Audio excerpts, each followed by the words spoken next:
வணக்கம் நண்பர்களே. இன்றைக்கி பார்க்க போகிறது யாருன்னு பார்த்தீங்கன்னா ரிப்பன் பிரபு. ரிப்பன் பிரபு வைஸ்ராயாக இருந்தது எப்போன்னு பார்த்தீங்கன்னா 1880லேருந்து 1884 வரைக்கும். இந்த காலகட்டத்தில் இந்தியாவில் என்னென்ன நடந்துச்சு முதல்ல இவர் கொண்டு வந்ததை பார்ப்போம். 1881 வந்து ஃபஸ்ட்டு மக்கள் தொகையை வந்து கணக்கெடுக்கிறார்.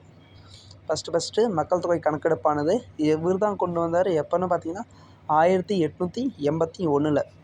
அது கொண்டு வந்ததுக்கப்புறம் சரி இதை என்ன பண்ணலான்னு பார்த்தீங்கன்னா உள்ளாட்சி அரசாங்கம் ஸ்டார்ட் பண்ணார். உள்ளாட்சிக்கு ஒரு சட்டத்தை கொண்டு வந்தார்.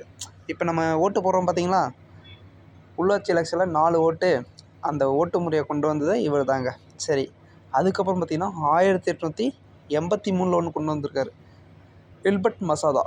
இந்த மசோதா என்னென்னு கேட்டிங்கன்னா, ஆங்கிலேயர் குற்றவாளியாக இருந்தால் கூட அதை வந்து நீதிபதிகள் விசாரிக்கலாம், இந்திய நீதிபதிகள் விசாரிக்கலாம். இது வந்து பல எதிர்ப்புகள் வந்துச்சு, அதை பற்றி அவர் கவலைப்படலை. சரிங்களா, அதனால தான் பார்த்திங்கன்னா அவரை வந்து ரிப்பன் தி குட் என்று இந்தியாவில் போற்றப்படுகிறார்.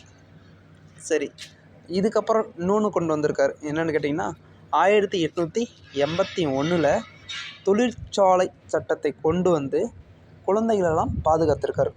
இப்போ நம்ம பயன்படுத்துகிறோம் பார்த்திங்கன்னா, அதாவது குழந்தைகள் வந்து 14 வயதுக்கு உட்பட்ட குழந்தைங்களை வந்து வேலையில் அமர்த்தக்கூடாதுன்னு சொல்கிறோம் பார்த்திங்களா, இது அப்போவே கொண்டு வந்துட்டாருங்க. யார்? நம்ம ரிப்பன் பிரபு. அதே மாதிரி இவருடைய ஆட்சி காலத்தில் தான் பார்த்திங்கன்னா 1882 ஒண்டர் கமிட்டி வந்து ஃபார்ம் பண்ணப்பட்டது. இது வந்து கல்விக்கு எவ்வளோ முக்கியத்துவம்னு கீழே கமெண்ட் செக்ஷனில் தெரிவிங்க. நன்றி, வணக்கம்.